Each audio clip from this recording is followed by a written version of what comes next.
ने गांव को हरता जनमन क्यों कहा है? ये प्रश्न मैं आपको क्लास 9th की हिंदी से बता रहा हूं। जितने भी इंपॉर्टेंट प्रश्न है मैंने पहले भी कवर कर दिए हैं और यहीं पे याद भी कराऊंगा आपको। केवल वीडियो देखोगा जिसमें ही पूरा याद भी होगा, इसकी जवाबदारी है, तो लेकिन ध्यान से और लगन से देखना पड़ेगा। चलिए तो समझते हैं हरता जनमन क्या है। जैसा कि अपना प्रश्न क्या है कि कवि ने गांव को हरता जनमन कहा है, तो पहले तो हरता जनमन का मतलब क्या है, इसका मतलब तो समझो। देखो, हरता का मतलब है हरेक, हरेक बोल सकते हैं या प्रत्येक बोल सकते हैं। जन यानी कि लोग या व्यक्ति, मन यानी कि मन, तो प्रत्येक व्यक्ति का मन हर लेता है। ठीक है, यह हरना, तो प्रत्येक व्यक्ति का मन हर लेता है, उसे कहते हैं हरता जन मन। अब ये बता रहा है गांव को ही क्यों बताया है, तो देखिए गांव में क्या है, प्रेम है, आनंद है। वास्तविक आनंद आपको चाहिए तो गांव में ही आज भी मिलेगा।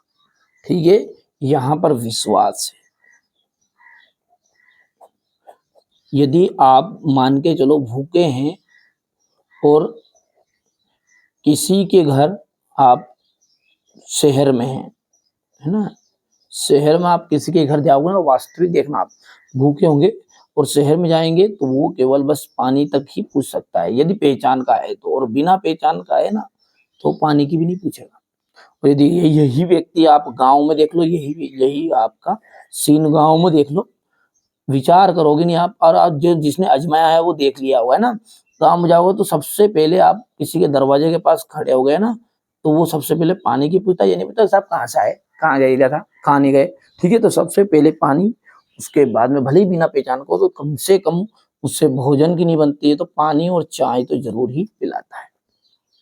तो यही पर, ठीक है, कवि यही कह रहा है यहाँ पर कि गांव में क्या है, प्रेम है, आनंद है, विश्वास है।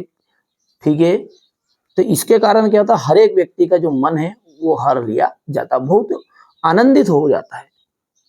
गांव की जो शोभा होती ना, ठीक है, रंग बिरंगे फूलों की जैसी होती है। ठीक है, हरियालियों की तरह होती है, नाना प्रकार के फल सब्जियों आदि जैसी होती है, कि जो क्या करता है, भीतर से व्यक्ति को आनंदित कर देता है। ठीक है, गंगा जैसा मीठा पानी गांव में मिलता है।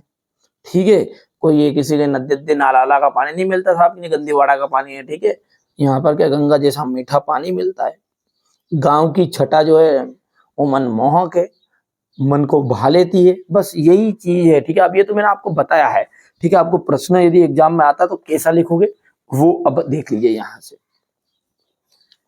देखिए, गांव की जो शोभा है वो मुस्कुराती हरियाली सी है, रंग बिरंगे फूल, नाना प्रकार के फल सब्जियों आदि जैसी है।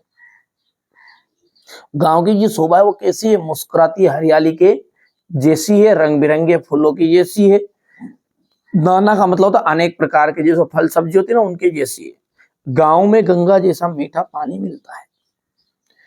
गांव की जो छटा है मन मोहक है, मन को मोह लेने वाली है, इसलिए यहाँ हर आदमी का मन मोह लेता है। कौन? गांव। अब गांव की शोभा बढ़ाते हैं वहां के गांव के वासी निवासी। ठीक है भाई, वो तो आप बढ़िया से कंप्लीट कर लीजिएगा। आप तो देखो, ये जरूरी नहीं कि मैंने बताया जो ये लिखोगे, है ना, थोड़ा बहुत बदल के भी लिख सकते हैं, पर आप अच्छे से पढ़ो, खूब आगे पढ़ो, बढ़ो, आगे पढ़ो। ठीक है, शिक्षा का मतलब ये नहीं होता बेटा नौकरी करना।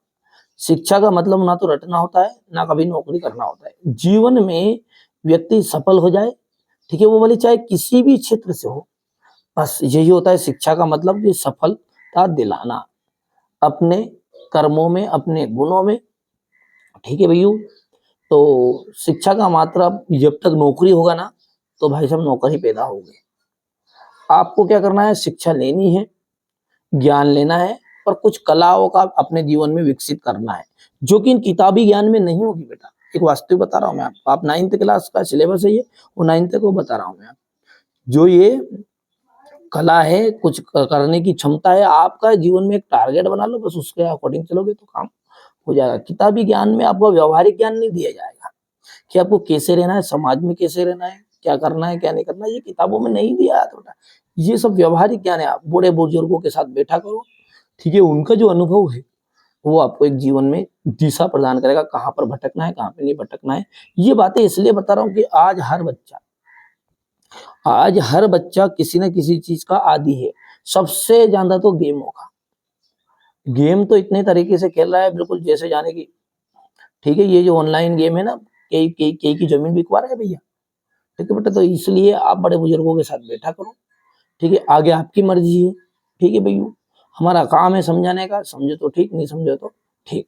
चलिए, तो आप तो ये प्रश्न था, ये क्लास 9th का जितना भी सिलेबस है वो मैं आपको अकॉर्डिंग कवर करा रहा हूँ, ठीक है। आप तो बढ़िया से तैयारी कर लीजिएगा बस।